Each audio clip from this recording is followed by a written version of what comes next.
Hello, my name is Adam Bellos.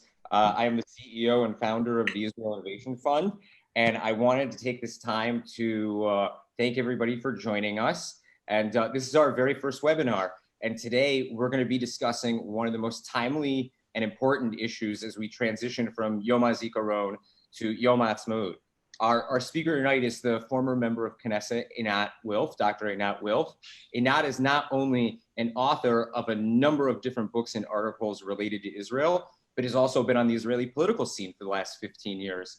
I've known Einat for about 2.5 years now, and we've gotten to enjoy some wine together on a number of occasions. And I just want to say thank you so much for joining us. And I think it would be best if I just leave the floor to you now. And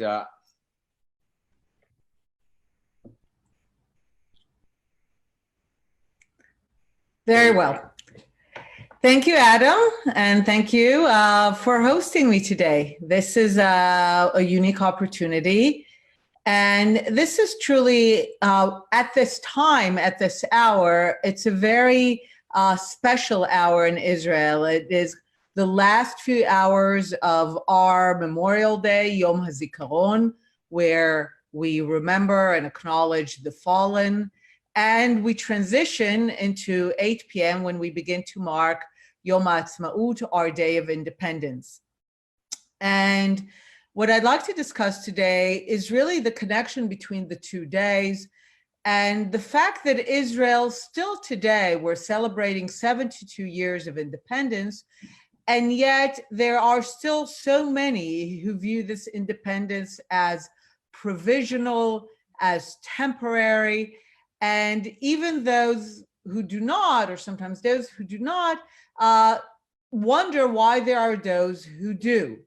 And the 2 days are connected. The reason that Israel still today, after 72 years of existence, has to continue to fight for independence, still has soldiers defending it, active conscription, is very much related to the question that celebrating our independence is not a definite final achievement.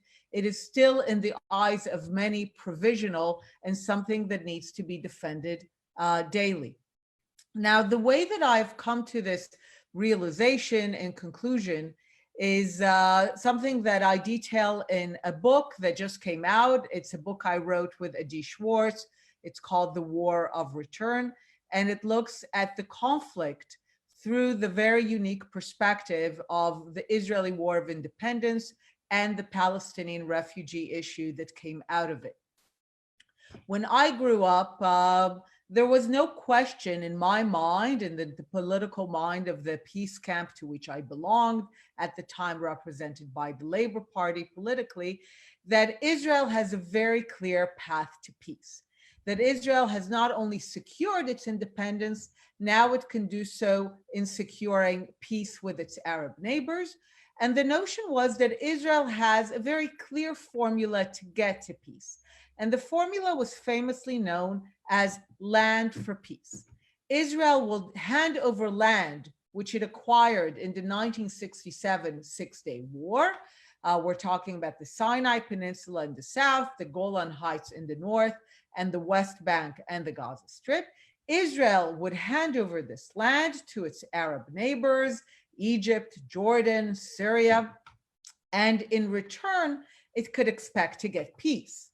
Because what many people are not aware is that in 1949, at the end of Israel's War of Independence, Israel only signed ceasefire agreements. And it's important, those were ceasefire agreements.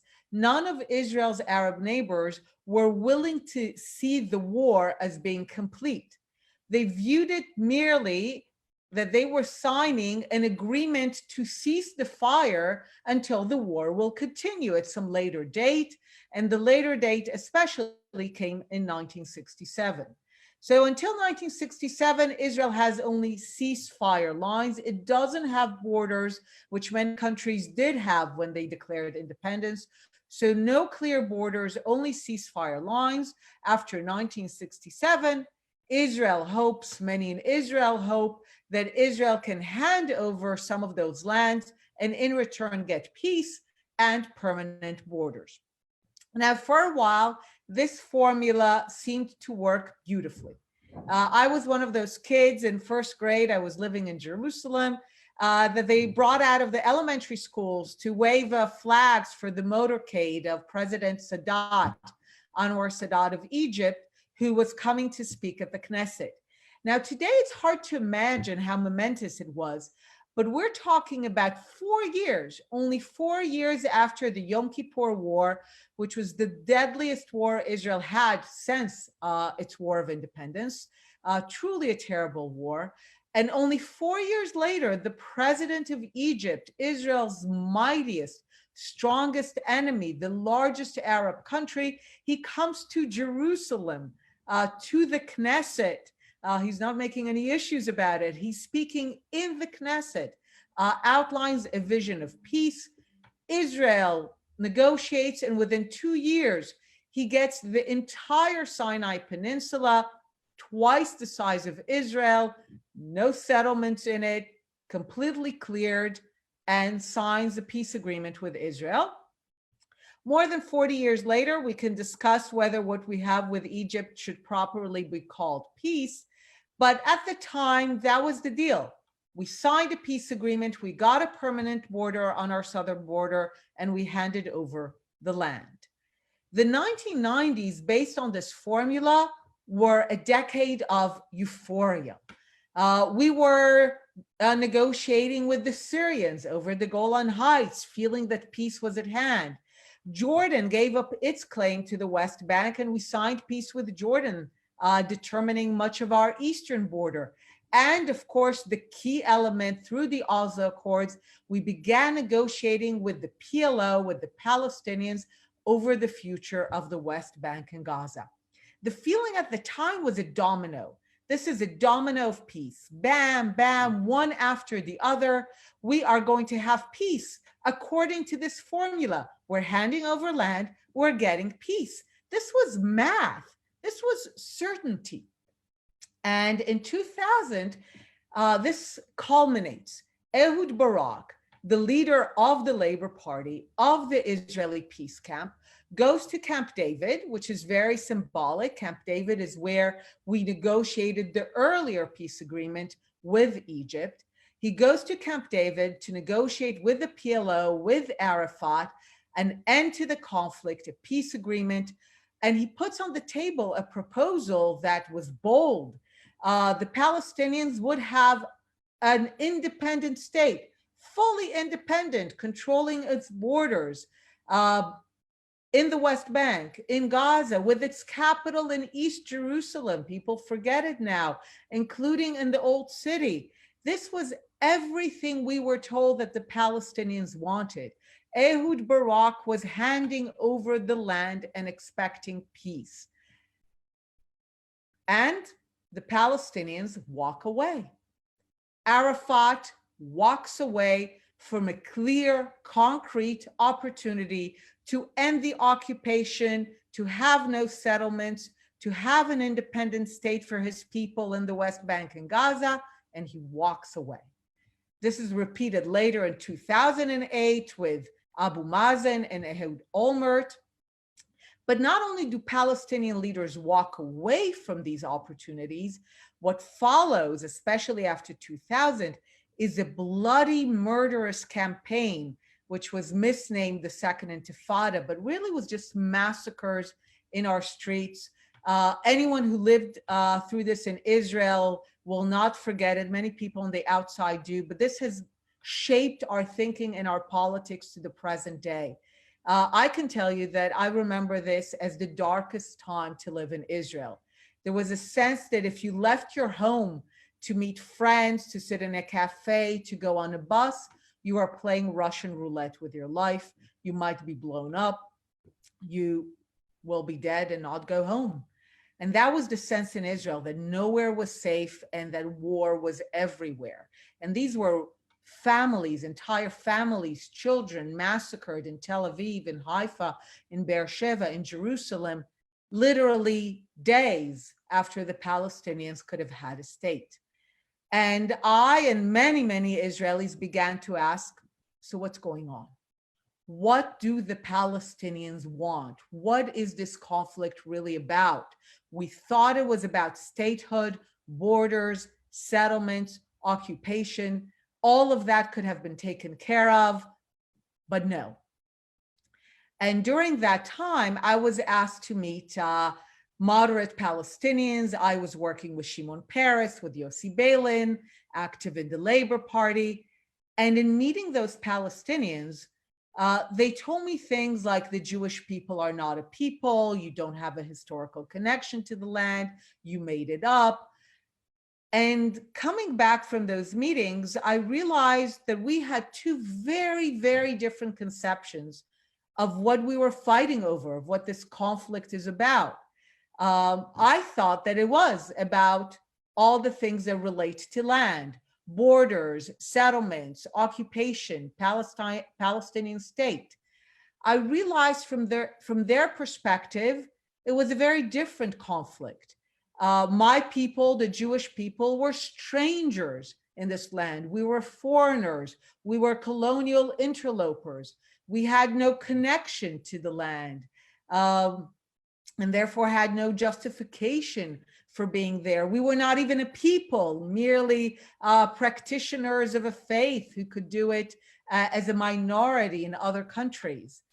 And I realized that from their perspective, their conflict was not about how to divide this land between two legitimate claimants, but about the fact that the Jewish people were not a legitimate claimant at all to any part of the land. And I realized that at this moment in history, more than ever, their claim, the Palestinian claim, is basically is based on this, what they call the right of return, which is neither a right nor a return, but it is their demand to settle millions of Palestinians who have never lived in Israel, and thereby turn Israel into an Arab majority state and erase the whole idea of a sovereign state for the Jewish people. And I realized that they were very serious about it. And this is what led Adi Schwartz, my colleague, and myself to research the topic and to write the book. And we asked a very simple question. How is it that from a war, the Israeli War of Independence, that ended more than 70 years ago, we have today, at the present, millions of Palestinians who claim to be refugees from that war, despite the fact that they were born after the war, despite the fact that they have never lived in Israel. And to make a long story short, and the bottom line of the book is that from the Arab-Palestinian perspective, the war is not over. From their perspective, the War of Independence did not end in 1949. What ended was the battle. A battle was lost to them, but the war was not over. This is, again, why ceasefire lines were established, but not borders. This is why they themselves, the Palestinians, contrary to this myth that they were pawns, they themselves, as agents of history, refused any resettlement, refused any solution that would close the chapter of the War of Independence and establish its outcomes. They wanted to remain in limbo in order to keep alive the idea that the war is not over. And if the war is not over, they do not have to accept defeat, and it could still be won. They could still be victorious. And if they cannot be victorious through military invasions, like it was with the Arab armies, they can be victorious by the implementation of return, by the now very popular idea of a one-state solution, which is, again, another way of saying no sovereign state for the Jewish people anywhere in any part of the land. So from their perspective, the war is not over. Even after 72 years, it's an open chapter. And this is why today we mark this transition from Yom Hazikaron, Memorial Day, to Yom Ha'atzmaut, Independence Day, because the war is not over. Israel's independence is still, to many, many in the Arab world, in the Islamic world, and certainly to the Palestinians, is provisional. When we meet, Adi and myself have met over the last few years with quite a few diplomats, European diplomats, who represent the countries that underwrite, that fund the organization UNRWA, that keeps alive for the Palestinians the idea that Israel is provisional, that they will one day take over Israel, that Palestine will be from the river to the sea. And we ask them, how can you keep doing that? You are funding an organization that makes sure that the conflict will continue, that there will be no peace, and you are fueling a Palestinian vision that only Palestine should exist from the river to the sea, and no sovereign state for the Jewish people. And that's not the official policy of the West. And they always respond by saying, the Palestinians know they're not returning. They don't mean it. I've even invented a word for it. I call it West-plaining, which is like mansplaining. It's when Westerners from their position explain away what Palestinians have just said. Palestinians will say that the right of return is holy, that it must be recognized. And Europeans will say they don't mean it, they know it's not going to happen, they explain it away. And this West-plaining is this neo-colonial attitude that refuses to acknowledge that the Palestinians know what they're doing.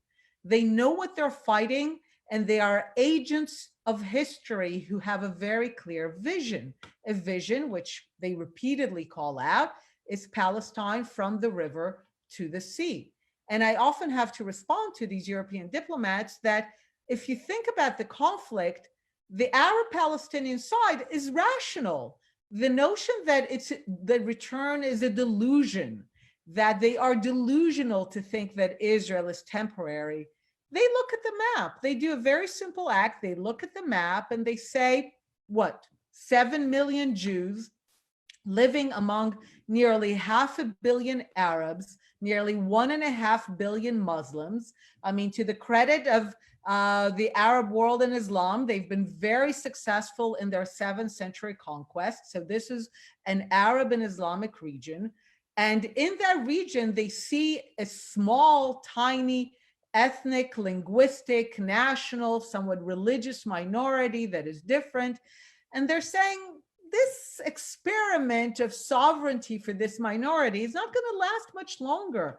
The region will revert to being Arab and Islamic as it has been since the 7th century.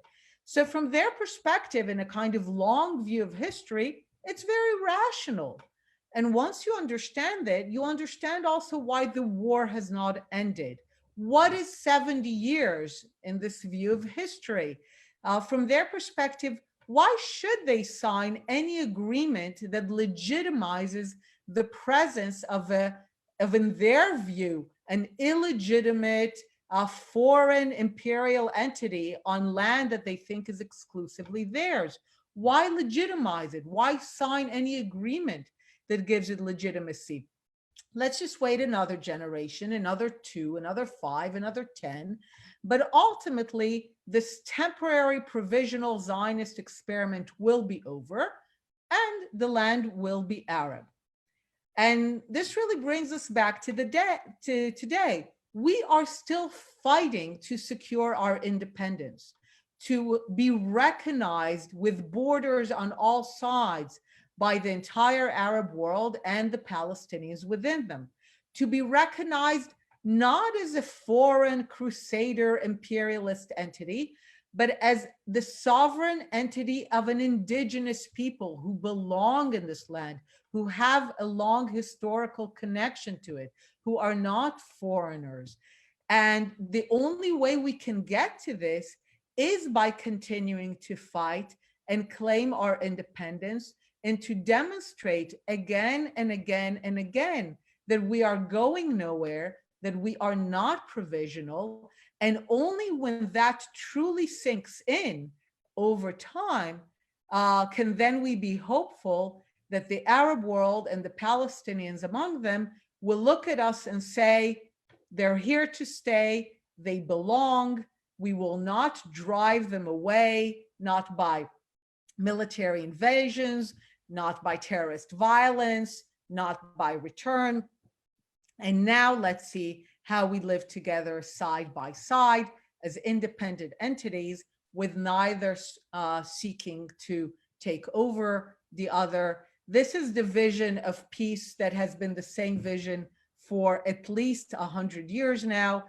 I am still, for the long term, an optimist, but I believe that to get there, we need to understand that it's going to take time, that we need to be strong, and that ultimately only this way will we get to the point where the world around us, the Arab world, the Palestinians, the Islamic world, looks at us and says, welcome home.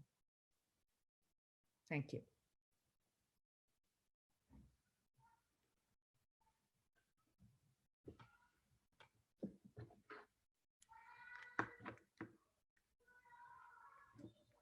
Einat, I was talking on mute. I want to say thank you so much. It was an absolutely excellent lecture.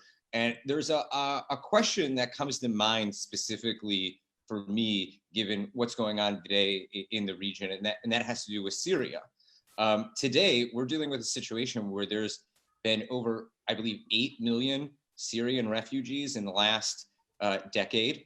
And a conversation that's come up is, why would second, third, and fourth generation Palestinians that are not, originally from what the Palestinian National Movement would refer to as historical Palestine, why would they be receiving refugee funds over first generation Syrian refugees? And I was wondering if you could just comment on how that issue has possibly affected the conversation around the right of return and dealing with Palestinian refugees.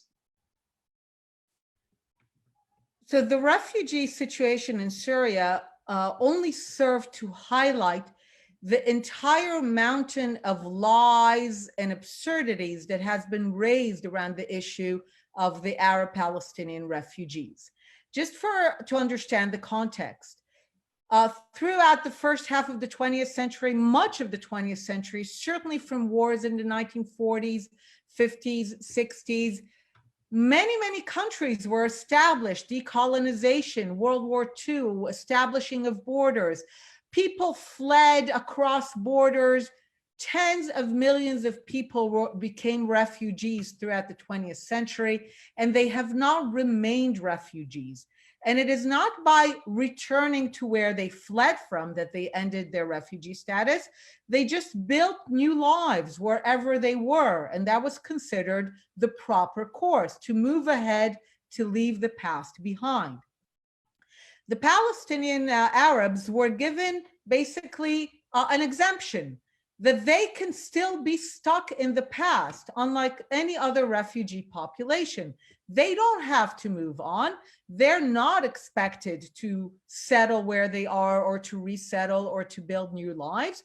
They are indulged by the West in funding and in UN decisions to keep alive the idea that even into the fifth generation, which is what we're speaking about now, they are still refugees from Palestine. Now, out of 5.5 million refugees who are registered today by UNRWA, about 1 million have been registered in Syria. Now, 500,000. 1 million have been registered in Lebanon and Syria, 500,000 in Syria. We know that a large share of them have long ago left. One of my favorite examples is the multi-millionaire playboy father of the supermodels Gigi and Bella Hadid. He's still on the books of UNRWA in Syria as a refugee from Syria, despite being a citizen of the United States. And no other refugee in the world is a citizen of another country and still on the books as a refugee. So we know many of them have left, but they're still on the books. And ever since the war in Syria, even many more were left, that we don't know how many are still in Syria today. And here you begin to see the absurdity. A Syrian refugee who was not previously registered with UNRWA, a citizen of Syria, might escape to Turkey, to Lebanon, to Jordan, get citizenship in Germany. Germany took a lot of them. That person will immediately cease being a refugee once they're settled. And when they're not settled, they will be handled by the Universal International Refugee Agency called the United Nations High Commissioner for Refugee. Their next door neighbor, who is listed on UNRWA's books in Syria as a refugee from Palestine, who might be even better off, have a nicer home. Another great absurdities is that the vast majority of refugees don't live in camps. They lead middle-class lives. They're not different from their neighbors. In Syria, they can work in all professions, leave and travel in and out of the country. For all intents and purposes, they're not refugees. So let's say that same person has escaped the war to Lebanon or to Jordan. Their status as a refugee from Palestine goes with them. So when they go to Lebanon or Jordan, they are still treated by UNRWA. And let's say they do come back to Syria with their neighbor will no longer be considered a refugee. They will continue to be registered as refugees from Palestine. There are now many who have become citizens of Germany. We know Merkel even talked to some of them. And yet they are still on the books of UNRWA as refugees from Palestine. So the situation in Syria only highlights what was already absurd, what was already, to be blunt, a scam. And one of the things that we propose in the book is to stop doing that and to treat refugees from Syria as refugees from Syria, period. If they get new citizenship, they're no longer refugees. If they return to Syria, they're now refugees from Palestine, they're Syrians. That's absolutely fascinating. And it's, I've always found this situation with the Syrian civil war to be something that's highlighted a lot of the hypocrisies that you highlighted. We have a couple questions from the crowd, but I'd like to ask one more if you're okay with that before I go into the Q&A. The right of return is something that has challenged the Israeli identity for the last 70 years. You talked a lot about the conversations that you had with other Palestinian politicians who feel that our narrative is fabricated, so to speak. And I wanted to know from your point of view, as someone who has been in the Israeli political scene, has done track 2 diplomacy, has been a part of mainstream diplomacy, how do you feel the idea of the right of return has affected not only our own narrative, but also the evolving Israeli identity? And not only that, it also, I'd like you to also touch on maybe even the modern Jewish identity as well, because the last 70 years, you could say, has the first 4 generations of Jews living with another people who are claiming that the ancient Judean homeland doesn't belong to them. So, first of all, the thing about the Israeli attitude towards the Palestinian demand, the right of return, the demand to settle inside Israel, actually enjoys the broadest Israeli consensus. Politically, across all the Zionist parties, there's no political support, certainly among Jews in Israel, for the idea that the Arabs, the Palestinian Arabs, will get to settle in Israel and make Israel an Arab country. So even if you vote for merit, you do not support that idea. At most, you might engage, and I was part of that too, in what I described as West-planing. You might, and I speak to people in the very, very minor kind of Israeli left-wing camp now, who say, no, the right of return is a minor issue, it's solvable, the Palestinians know that they're not returning. So there are still those in Israel who repeat those arguments, but by now they're few and far between. because in the 1990s, you could credibly make that argument. Because until the 1990s, Israel did not yet, I mean, at least since 1947, put on the table to the Palestinian leadership a clear proposal for a Palestinian state. But once you have such proposals in 2000 and 2008, and Palestinian leaders walk away from them, the argument that the right of return is a bargaining chip that will be bargained away once the Palestinians can have a state loses all credibility with Israelis, because they've had the opportunity to bargain it away, and they've made the exactly opposite choice. They've made the choice to bargain away the state in order to keep fighting away for a return, which is, as you talk, as revelation by action. By their actions, they revealed their true preferences. Better to fight for return than to settle for, in their perspective, a humiliating state, a Palestinian state in part of the land. So for the Israeli political scene, there's no question now. This is the broadest consensus. No one's going to accept this. It's a very, very, very fringe idea. The tough thing for Israelis is to recognize that it is a broad consensus among Palestinians, which puts us at a standstill, because Israelis are united in their opposition that this is a non-starter. We did not fight, we did not bleed, right? This is what we're marking at this moment, so that at the end of the day, the Jewish people do not have even a single state country that they can call their own.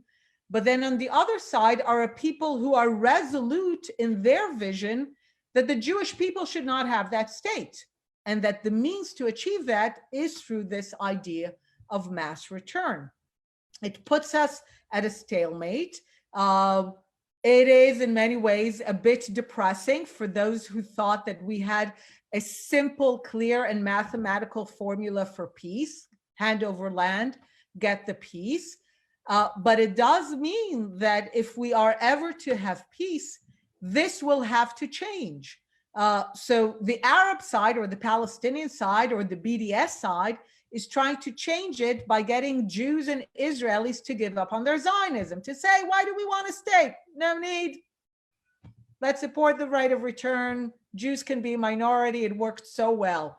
Or what we're proposing in the book is that the West and the Arab world mobilize to get the Palestinians to a point where the Palestinians understand that their vision of from the river to the sea does not have Western or Arab support.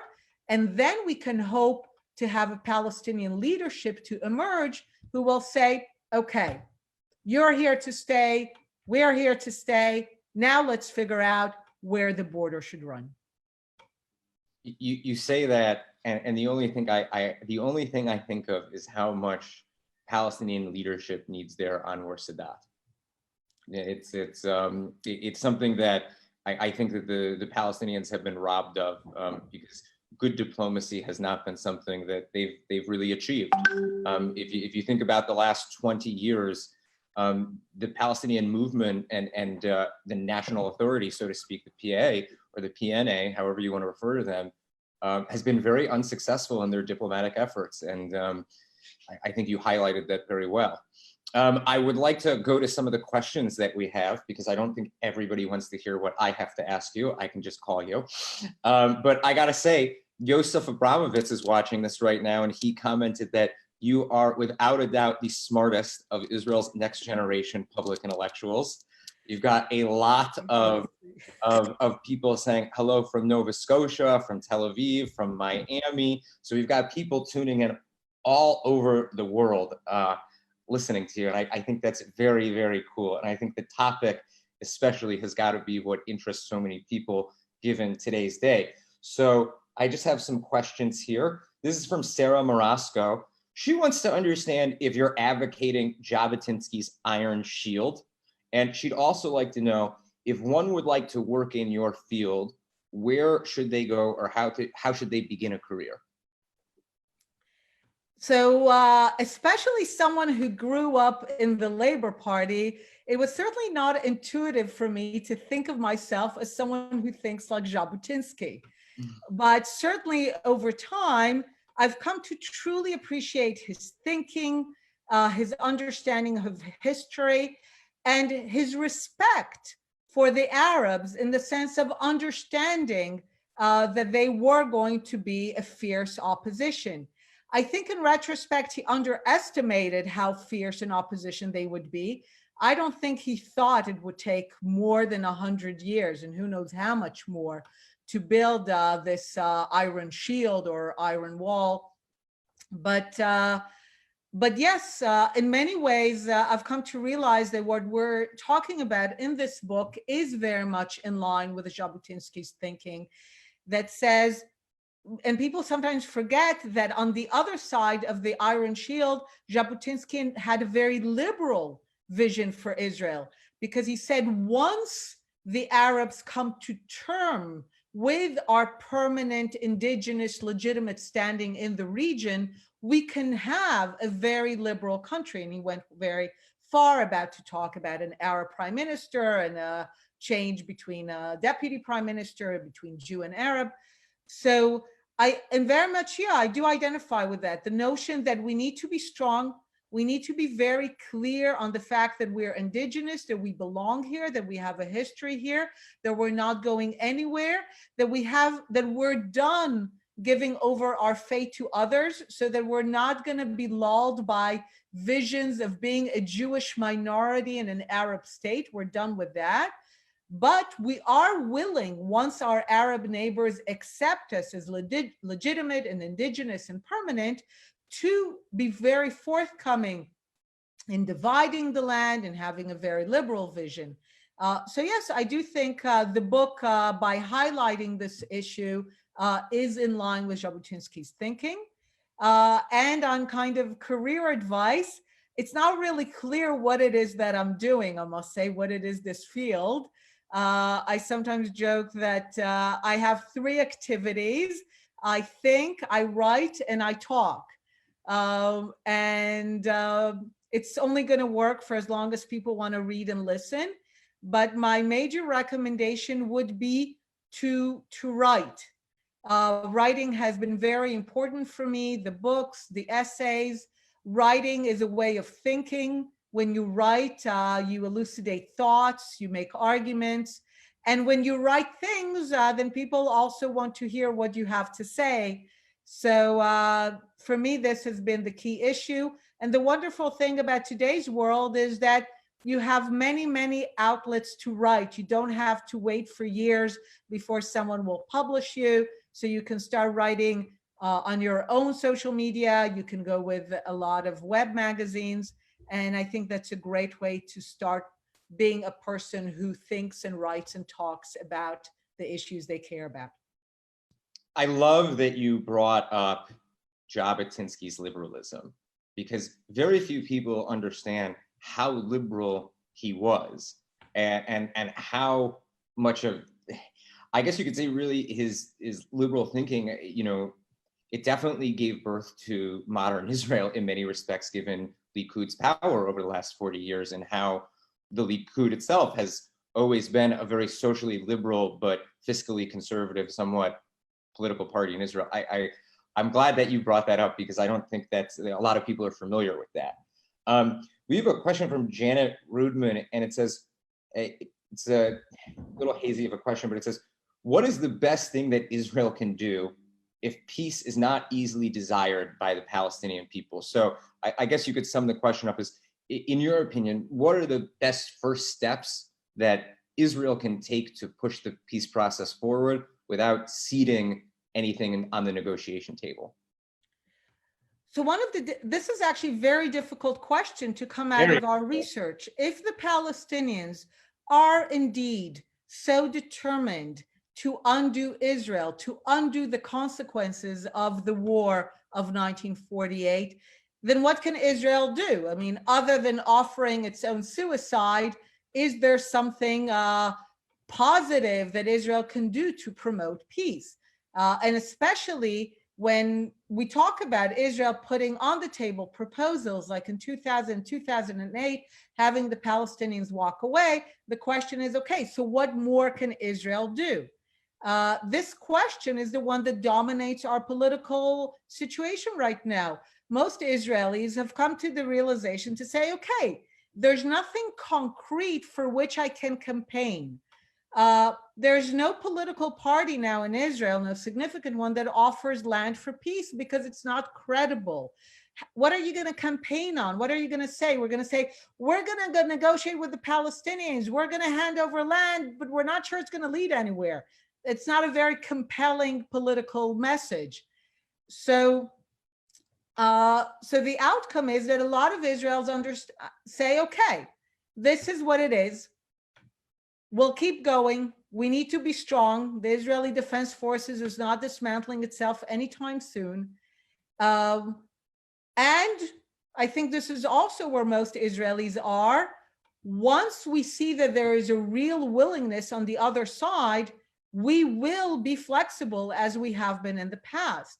In fact, there are encouraging signals to come out of especially the Gulf, Saudi, where you're beginning to hear Arab voices that were never heard in the past, who say, what's this thing? Let's end it. Why are we against Israel? Why are we against the Jews in the land? Islam accepts all three scriptures. These are still not the dominant voices in the Arab world. If they were, we would have peace tomorrow. But they are more prominent than they've been before. People writing op-eds, going on TV, they're not being sent to jail when they say that. So that is encouraging. And that says that, who knows, on the days I wake up optimistic, I say this might be sooner rather than later.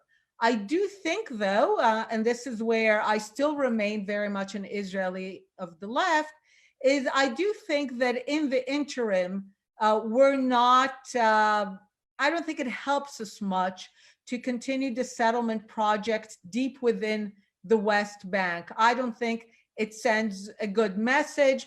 I mean, it's true that Israel has built settlements and then took them away. So we know how to do that. We did it in the Sinai, we did it in Gaza, and we did it in northern Samaria. But I think it would be better if we just kind of stopped that and kind of said, look, it might take us another century, but ultimately we understand that there is another people on this land. They're not us. We want to have our own state. They should have their own. The day that they recognize our legitimacy, we're keeping this place ready so that they can have it. This is at least my view, and I think it will send a better message. But still, even if Israel did not have a single settlement, and you could see I'm not a proponent of the settlement enterprise, but I had to acknowledge, certainly working on this book, that even if Israel did not have a single settlement anywhere in the West Bank, there would still not be peace, because from the perspective of the Palestinians, that was never the problem. It's a great scoring point, but it's not the reason they have repeatedly rejected peace, because they could have had a state without settlements in 2000, without settlements in 2008. And of course, they could have had it in 1947 and have celebrated 72 years of independence today with us. But as until the moment, they have chosen to say, better to fight for all of it than to settle for some of it.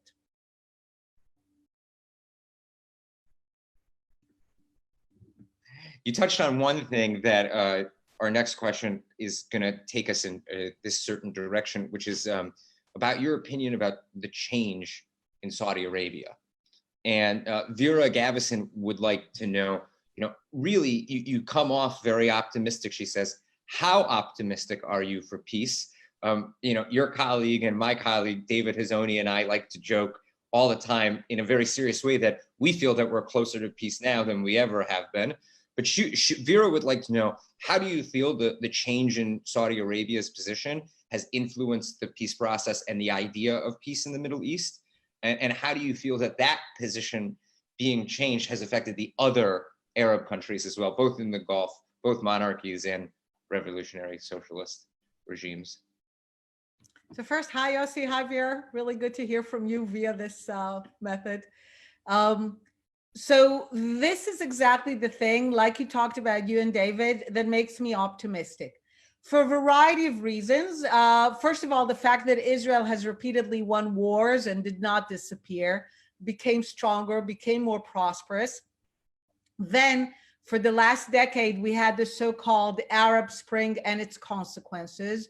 We had the issue of Iran, and you're seeing it in the Gulf countries, in Saudi, that they're beginning to look at Israel and say, Israel is not the problem here. By its handling of the consequences of the Arab Spring, Israel showed itself to be very much a force for stability, one that understands the Middle East, when America not necessarily did. With it standing up to Iran, Israel appears a valuable ally. And the thing about interests is that you can't go to your people and say, well, we have new interests now. You have to also tell a new story. And this is what we're seeing in Saudi and the Gulf. They can't just go to their people and say, up until now, we told you that Jews and Zionists are terrible, but now we have interests and we're going to go with them. What you're seeing is that they're preparing the mindset by beginning to change the story.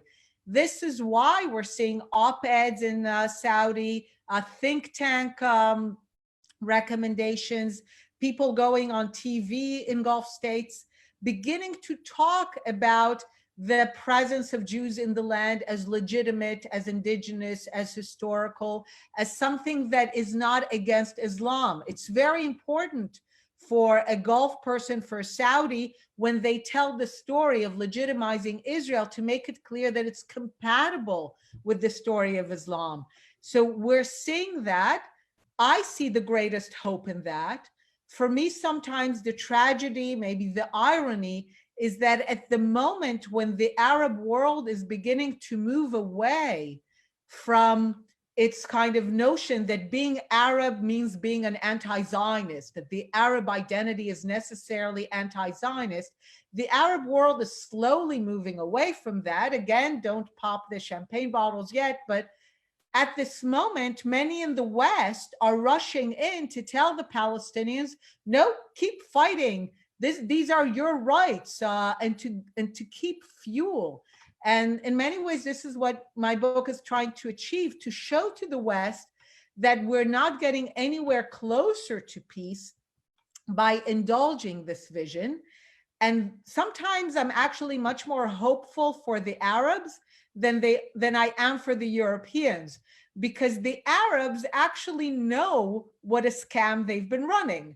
Again, to be blunt, when they speak very bluntly about the Palestinian issue. They say, move on, it's enough. They know exactly why they've been keeping it alive. So they're also the ones who are in the best position to pull back and say, enough. You know, this was useful for us for a few decades as kind of the spearhead against the invading imperialists. We no longer think they're invading imperialists. It's no longer useful for us to think that way. So we're ending this kind of racket that we've been running. And sometimes I think there's greater hope there than there is in Europe. I think it's funny how you were talking about the racket and that we're no longer seen as imperialists. One of my professors I think it was in my master's when I was actually taking it was the first Zionist perspective class on the Palestinian identity I ever took. All of my classes were always taught from the Arab or Palestinian perspective. And he put something into terms that it just clicked in my head how I never realized it. And I thought it was so simply put. He said, the major flaw in the Palestinian national movement in terms of its anti-Zionism and the Arab world at large is that they have always seen Zionism as a colonial imperial movement. And if you truly understand the Zionist movement and Zionist ideology, you would know, just because of the sheer ideological force behind Zionism and its followers, that it represents and has absolutely nothing similar to any imperial or colonial movements. And just you mentioning those last few points, that really, I think that really brought that point home. and I think it's fascinating. We have a few more questions. From Fran Jacobs Mayerson would like to know, in a very blunt question, how do we fight US and European propaganda on the left concerning this issue? So first, it is difficult because that comes with, they've been at it for quite some time. I mean, you can really trace a lot of people on campus today, when they are with their anti-Zionist propaganda, they think they're very original, they're very brave, but you can easily trace the history. You could look at the anti-Zionist propaganda in the Arab world, and again, how it was put together with Nazi propaganda in the 1940s. You can see how it evolves with the Soviet Union, really becomes developed in the 50s and the 60s and the 70s. And from there, it immigrates slowly to left-wing circles in the West in the 80s and the 90s until the present. It's the same imagery, the same ideas that make anti-Zionism into this unique evil. So for me, the answer to a lot of these things is to expose the roots of it, to expose the history of this propaganda, that it's not emerged because Israel did something bad yesterday. It precedes what Israel does. And it's something that has a long history and uses very certain words and imagery. And I've also tried to introduce a new notion of what it means to be a progressive, to be a left-wing person. And that is, let's agree that to be progressive is to take people at their word, to respect them as agents of history. Because the attitude towards the Palestinians in the West today is a very neo-colonial attitude. It basically does not take them seriously. Because if the Palestinians were to be taken seriously, certainly by the vast majority of the left, they would not have support. Who would want to support a vision that says, get the Jews out, no Israel, no sovereign state, let's leave the Jews defenseless in the midst of an Arab world? Except for a few insane fringe elements, this would not be a vision that would be accepted in the West. But the West takes it in as this story of the oppressed, story of people who are angry, story of people who have no choice, rather than the choice of people who are agents of history. People say, oh, you're blaming the victim, blaming the occupied.